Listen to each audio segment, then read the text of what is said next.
안녕하세요. 마음자양강장제 바카스 F의 황혼 라디오 청취자 여러분. 오늘은 평생을 부모가 만들어준 길로만 살아온 순종적인 딸이었던 수진이 운명적인 사람을 만나면서 일어나는 이야기입니다. 먼저 좋아요, 구독 한 번씩 부탁드리며 바로 시작합니다. 박수진. 수진의 삶은 한 폭의 정갈한 수묵화 같았습니다. 삐뚤어지거나 튀는 법 없이 늘 어머니가 그려주신 테두리 안에서 완벽하게 안정적인 길을 걸어왔죠. 여자는 교사가 최고다. 그 말씀 한마디에 주저없이 교대에 진학했고 무난하게 임용고시에 합격해 교사가 되었습니다. 수진에게 딱 맞는 옷은 아니었지만 직업의 안정성 속에서 스스로 장점을 찾아내며 순응하는 삶을 살았습니다. 문제는 수진이 혼기를 채우면서부터 시작되었습니다. 수진의 어머니는 딸이 고생할까봐 늘 노심초사했습니다. 특히 남자 문제에 있어서는 철저한 사전 검증 시스템을 가동하셨죠. 연애를 하다가 결혼 직전에 궁합을 보는 것이 아니라 아예 선을 보기 전에 맞선 남의 사진과 사주를 받아 궁합부터 확인했습니다. 혹시라도 궁합이 좋지 않은 남자와 감정을 섞었다가 나중에 정을 떼기 힘들어질까봐 염려해서였죠. 어머니에게 사주란 딸의 남은 평생을 보장해줄 절대적인 기준이었습니다. 하지만 아이러니하게도 어머니가 사주로 합격시킨 남자들은 수진의 마음을 단 한 번도 움직이지 못했습니다. 경제력, 직업, 모두 완벽해도 수진의 스타일이 아니거나 키가 너무 작거나 왠지 모를 답답함이 있었습니다. 이별 후에도 아쉬움이나 슬픔조차 느껴지지 않았습니다. 그저 부모님의 숙제를 끝낸 느낌이었죠. 그러던 어느 날이었습니다. 어머니가 건넨 사진 속 남자는 훤칠한 외모에 무엇보다 궁합이 딱 좋게 나왔다는 소식에 수지는 무거운 마음을 조금 덜고 선을 보러 나갔습니다. 그를 만난 순간 수지는 숨을 멈췄습니다.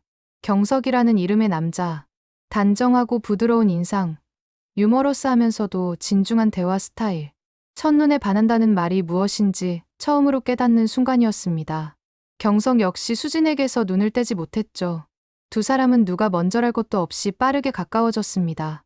경석과의 시간은 수진의 삶을 낯설게 바꾸어 놓았습니다. 퇴근 후 피곤함도 잊은 채 경석에게 달려갔고 새벽까지 이어지는 통화에도 시간 가는 줄 몰랐습니다. 사주가 좋다는 조건이 경석이라는 사람을 더욱 완벽하게 만들어 주었습니다. 그래, 이게 운명이야. 수진은 드디어 평생의 동반자를 찾았다고 확신했습니다. 그렇게 사랑이 깊어갈 무렵, 연인으로 발전하기 직전, 어머니에게서 다급한 전화가 걸려왔습니다. 수진아, 큰일 났다. 경석이 생일이 잘못 들어갔어. 다시 해보니 궁합이 너무 안 좋다. 상극이야. 당장 그만 만나거라. 수지는 전화기를 놓칠 뻔했습니다. 온몸에 피가 차갑게 식는 느낌이었습니다. 어머니는 나중에 정 떼기 전에 지금 빨리 끝내는 게 서로에게 덜 상처 주는 일이다 라고 울부짖었습니다. 수지는 어머니의 절박한 목소리 앞에서 결국 평생 지켜온 순종의 굴레를 벗어 던지지 못했습니다. 가슴이 찢어지는 고통 속에서 수지는 경석에게 이별을 고했습니다. 그날 밤 수지는 태어나 처음으로 소리 내어 울었습니다. 밥을 먹을 수도 잠을 잘 수도 없었습니다. 평생 누군가를 잃은 아픔을 느껴본 적이 없던 수진에게 이 상실감은 너무나 잔인했습니다. 궁합이 안 좋아서 헤어진다는 그 이유가 경석을 향한 마음의 불꽃을 꺼뜨리기는커녕 더 타오르게 만들었습니다. 3개월 후 수진의 상처가 채 아물기도 전에 어머니는 다시 새 맞선 남의 사진과 사주를 건네주었습니다. 이 사람, 한번 만나보렴. 이분은 정말 사주가 좋단다. 엄마가 여러 번 확인했어. 명심해, 수진아. 이젠 실수하지 말자. 그 순간 수진의 가슴 속에서 평생 처음 느껴보는 거부감이 솟아올랐습니다. 그동안 눌러왔던 모든 감정이 폭발하는 듯했습니다. 엄마, 저는 더 이상 사주궁합만으로 사람을 만나고 싶지 않아요. 이게 무슨 말이야? 내가 지금까지 얼마나 너를 힘들게 케어해왔는데 고작 남자 하나 잘못 만나서 평생 고생할 셈이니? 사주라는 게 괜히 있는 줄 아니? 어머니의 목소리에는 단호함과 깊은 두려움이 섞여 있었습니다. 하지만 이번만큼은 수진도 물러서지 않았습니다. 경석을 향한 아픔이 그녀에게 나만의 삶을 살 용기를 주었기 때문입니다. 엄마, 제가 지금까지 엄마 말씀대로 살아서 교사도 되고 남들이 부러워하는 삶을 살았어요. 하지만 제 마음이 없는 삶이었어요. 엄마가 좋다는 남자들은 왜 단 한 명도 제 마음에 들지 않았을까요? 마음 같은 소리 하지 마. 경석이랑 궁합 안 좋다는 거 알면서도 만났다가 나중에 정떼기 더 힘들까봐 엄마가 막는 거야. 다 너를 위해서라고. 아니요, 엄마. 저는 경석 씨가 생각나요. 궁합이 안 좋다는데 왜 제가 그 사람과 헤어진 게 이렇게 아픈지 모르겠어요. 저는 이제 사주가 아니라 제 마음을 따라가고 싶어요. 제가 좋아하는 사람을 만나고 싶어요. 궁합이 안 좋다고 해도 그 어려움은 제가 감당하고 싶어요. 엄마가 아닌 제 인생이니까요. 어머니와의 격렬한 대립 이후에도 수진은 결국 어머니의 뜻을 완전히 거스를 수 없었습니다. 수진의 외침은 어머니에게 일시적인 철없는 반항으로 치부되었습니다. 그리고 어머니는 더욱 굳건한 확신으로 수진에게 새로운 맞선남과의 만남을 종용했죠. 수진은 싸울 힘을 잃었습니다. 평생 어머니의 뜻대로 살아온 관성, 그리고 다시는 경석과 같은 아픔을 겪고 싶지 않다는 체념이 수진의 발목을 잡았습니다. 결국 수진은 어머니가 궁합이 완벽하다고 추천한 남자와 감정 없는 결혼을 올렸습니다. 남편은 훌륭한 인품과 안정된 직업을 가진 사람이었지만 수진에게는 그저 어머니의 선택 그 이상도 이하도 아니었습니다. 신혼집에 가구 배치, 하다못해 결혼식장의 꽃 장식까지 어머니의 의견이 절대적이었습니다. 결혼은 감정으로 하는 게 아니다. 평생을 좌우할 안정과 조건, 그리고 사주궁합이 최우선이야. 그래야 내 인생의 실패도 5점도 없어. 내가 나중에 편하기 위해서야. 수진은 결혼 후에도 계속 교사 생활을 이어갔지만 어머니의 간섭은 끝나지 않았습니다. 결혼 후 2년, 어머니는 이제 손주 계획을 짰습니다. 사주를 보더니 다음 해가 바뀌는 인시에 나와야 귀한 팔자가 된다며 출산 날짜와 시간을 지정했습니다. 수진아, 이 시기에 낳아야 아이가 크게 성공한단다. 미리 의사와 상의해서 날짜 맞춰야 해. 수진은 무력감에 휩싸였습니다. 아이를 낳는 일까지도 어머니의 계획 안에 있었습니다. 결국 수진은 예정일을 조절하는 노력을 했고 어머니가 정해준 해와 시간에 맞춰 제왕절개로 아이를 낳았습니다. 아이가 태어났을 때도 기쁨보다 임무를 완수했다는 안도감이 먼저 들었으니 참으로 슬픈 일이었습니다. 수진이 다시 직장으로 돌아가자 어머니는 수진의 집 근처로 이사했습니다. 수진의 집으로 아침, 저녁으로 출퇴근하며 아이를 돌봐주기 위해서였죠. 어머니는 완벽한 육아 도우미이자 여전히 수진의 삶을 통제하는 감시자였습니다. 퇴근하고 오면 아이에게 이것저것 가르쳐야지. 왜 휴대폰만 보니? 내가 이렇게 애쓰는데 너는 내 할 일만 하면 안 된다. 수진은 어머니에게 고마움을 느끼면서도 어머니의 손바닥 안에서 영원히 벗어날 수 없다는 절망감에 휩싸였습니다. 육아를 맡기니 어머니에게 대항할 힘은 더욱 없어졌습니다. 수진은 다시 순종적인 딸로 돌아갔습니다. 그렇게 7년이라는 시간이 흘렀습니다. 수진은 어느덧 한 아이의 엄마이자 경력 10년차 교사가 되었습니다. 겉보기에는 모든 것을 다 이룬 완벽한 워킹맘이자 커리어 우먼이었지만 수진의 가슴은 늘 공허했습니다. 어느 토요일 오후, 수진은 아이에게 줄 책을 사기 위해 동네 대형 서점에 들렀습니다. 육아서 코너를 지나 인문학 코너로 무심히 시선을 돌리는 순간 그녀의 심장이 쿵 내려앉았습니다. 그곳에는 경석이 서 있었습니다. 7년 전 그 모습 그대로, 하지만 세월의 깊이가 더해져 더욱 멋있어진 경석이었습니다. 그는 책을 고르다 수진을 발견하고 멈칫했습니다. 수진, 경석 씨? 그 짧은 순간 7년 전 헤어질 때의 그 아픔과 사무치는 그리움이 파도처럼 밀려왔습니다. 감정을 꾹 눌러왔던 수진의 눈시울이 뜨거워졌습니다. 결혼했다는 소식은 들었어요. 잘 지냈어요? 네, 경석 씨는요? 그럭저럭요. 참 시간이 빠르네요. 몇 마디의 무미건조한 대화였지만 경석의 눈빛은 7년 전 수진을 사랑했던 그 눈빛 그대로였습니다. 그 눈빛은 수진의 굳게 닫혔던 가슴을 툭 하고 건드렸습니다. 서점 구석의 카페에서 두 사람은 7년의 이야기를 나누었습니다. 수진은 힘들었던 어머니와의 갈등, 감정 없는 결혼 생활, 그리고 어머니의 계획대로 낳은 아이 이야기까지 묻지도 않은 자신의 속마음을 쏟아냈습니다. 경석은 조용히 들어주었습니다. 7년 동안 단 한 번도 수진 씨를 잊은 적 없어요. 왜 헤어져야 했는지 이해할 수 없었지만 그게 수진 씨의 선택이라고 믿으려고 했죠. 경석의 말이 수진의 마음에 깊은 죄책감과 동시에 견딜 수 없는 아련함을 불러일으켰습니다. 그날 이후 수진은 경석을 다시 만나기 시작했습니다. 아이가 학원에 가거나 어머니가 낮잠을 주무시는 짧은 시간을 쪼개서였습니다. 경석과의 만남은 수진에게 금기를 깨는 짜릿함이자 7년 만에 되찾은 나만의 시간이었습니다. 경석은 수진에게 현실의 남편이 줄 수 없었던 공감과 정서적 교감을 주었습니다. 수진은 깨달았습니다. 어머니의 완벽한 인생의 계획 속에서 사랑이라는 가장 중요한 조각이 빠져 있었다는 것을요. 수진은 지금 위험한 길을 걷고 있습니다. 하지만 이 만남이 끔찍하게 완벽했던 자신의 삶에 비로소 살아있음을 느끼게 해준다는 것을 압니다. 수진은 현재 겉으로 완벽해 보이는 삶과 비밀스럽고 위험한 만남 사이에서 위태로운 줄타기를 하고 있습니다. 수진과 경석의 만남은 점점 잦아졌습니다. 그들의 비밀스러운 접선지는 주로 한적한 카페나 도심의 작은 미술관이었습니다.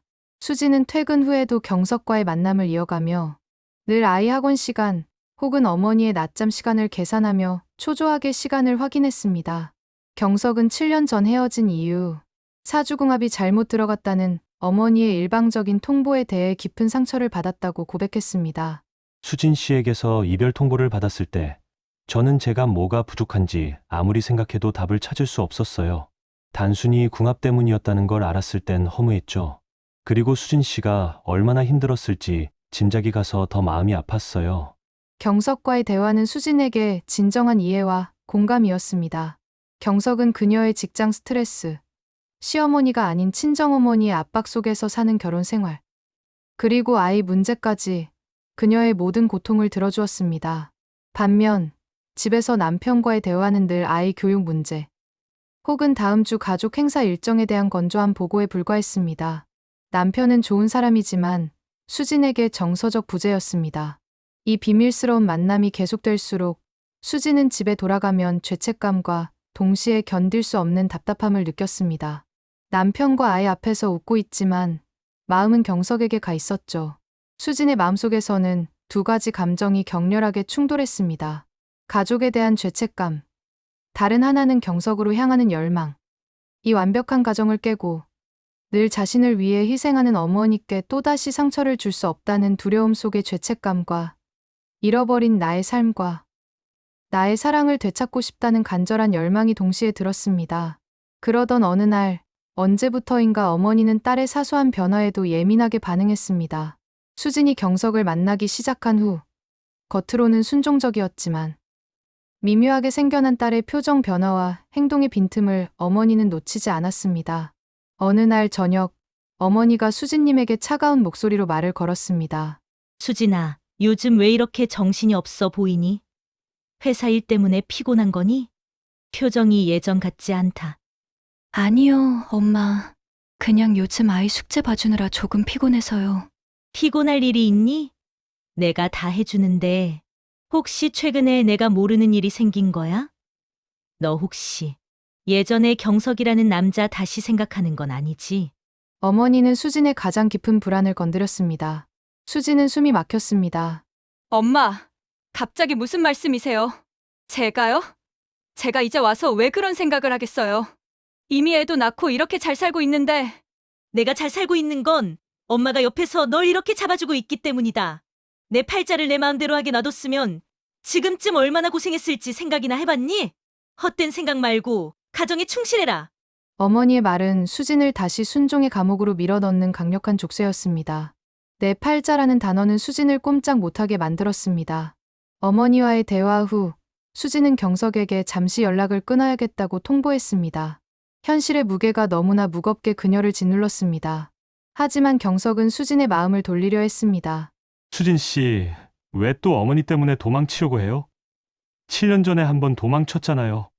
지금 수진 씨가 불행하다는 걸 알면서도 또다시 남의 시선과 어머니의 뜻 속에서 살 거예요? 저는 수진 씨가 자기 자신을 위해 살았으면 좋겠어요. 경석의 말이 수진의 마음속에 깊은 불을 지폈습니다. 수진은 거실에 놓인 액자 속 어머니의 계획대로 이루어진 완벽한 가족의 모습을 바라보았습니다. 그리고 경석과 함께 보낸 짧은 시간이 준 짜릿한 자유의 감정을 되새겼습니다. 수진은 이제 결정해야 합니다. 어머니가 만들어준 안정된 불행 속에서 남은 평생을 살 것인가?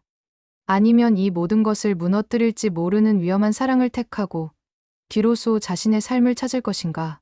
수진은 경석에게 문자를 보냈습니다. 경석 씨, 너무 사무치게 보고 싶어요. 우리 이젠 어떻게 해야 할까요? 수진의 떨리는 손가락이 문자를 전송하는 순간 현관문이 열리는 소리가 들렸습니다. 퇴근한 남편이었습니다. 그리고 수진의 바로 뒤에서 어머니의 싸늘하고 예리한 시선이 수진을 향하고 있었습니다. 남편은 늘 그렇듯 무덤덤하게 인사를 건넸고 어머니는 사위가 들어온지도 모르고 수진을 쏘아보듯 노려보았습니다. 어머니는 수진의 굳어진 표정, 손에 쥐고 있는 휴대폰, 그리고 무엇보다 지난 며칠간 느껴졌던 수진 주변의 싸늘한 기운을 놓치지 않았습니다. 수진아, 그 문자 누구에게 보낸 거니? 누가 보고 싶다는 거야? 어머니는 수진에게 한 걸음 더 다가왔습니다. 수진은 온몸이 얼어붙는 것 같았습니다. 휴대폰을 숨기려 했지만 어머니는 이미 모든 걸 알고 있었습니다. 내가 지금 누굴 만나고 다니는지 엄마는 이미 알고 있었다. 수진은 충격에 아무 말도 할 수 없었습니다. 며칠 전 그 사람을 다시 만났지? 서점에서. 그리고 몰래 연락하고 만나는 것까지 엄마는 다 알고 있었어. 내 눈은 못 속인다. 어머니는 수진이 지난 7년간 겪었던 모든 불안과 죄책감을 폭발시키는 스위치를 한 번에 눌렀습니다.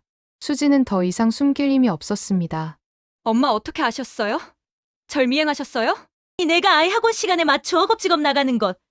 휴대폰을 늘 숨기듯이 들여다보는 거. 평생을 내 손바닥 안에서 키운 딸을 엄마인 내가 모를 것 같니? 내가 결국 내 팔자를 망치려고 아이 길을 쓰는구나. 그렇습니다. 수진의 어머니는 수진의 미묘한 표정과 행동의 변화가 수상하여 미리 사람을 붙여 미행해왔던 것입니다.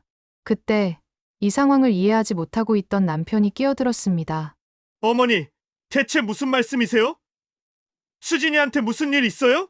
궁지에 몰린 수진은 남편에게까지 거짓말을 할 기력조차 없었습니다. 동시에 그동안 억눌렸던 모든 억울함과 분노가 터져 나왔습니다. 그래요. 맞아요. 만났어요. 7년 전에 엄마가 사주가 잘못 들어갔다고 억지로 헤어지게 만든 그 사람, 경석 씨를 만났어요. 수진의 외침은 집안의 정적을 산산조각 냈습니다. 남편은 믿을 수 없다는 듯 수진을 바라보았고 어머니는 분노로 얼굴이 하얗게 질렸습니다. 너 지금 이 애 앞에서 무슨 말을 하는 거니?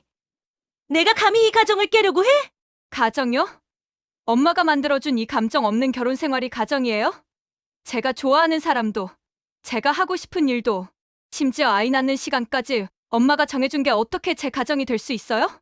저는 그동안 평생을 엄마의 계획 속에서 살았을 뿐이에요. 수진은 눈물을 쏟아내며 그동안 쌓였던 모든 것을 토해냈습니다.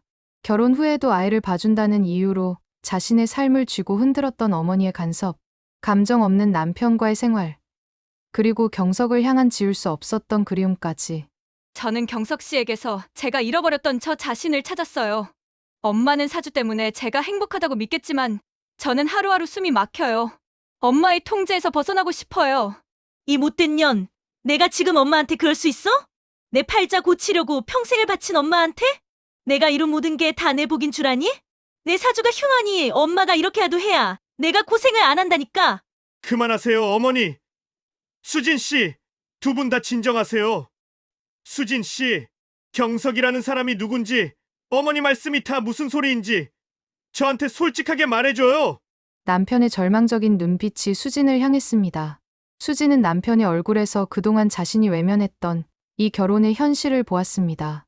남편 역시 어머니의 압력 속에서 이 결혼을 무덤덤하게 이어왔을 뿐 수진처럼 고통받고 있었을지도 모른다는 생각이 들었습니다. 수진은 깊게 숨을 들이마셨습니다.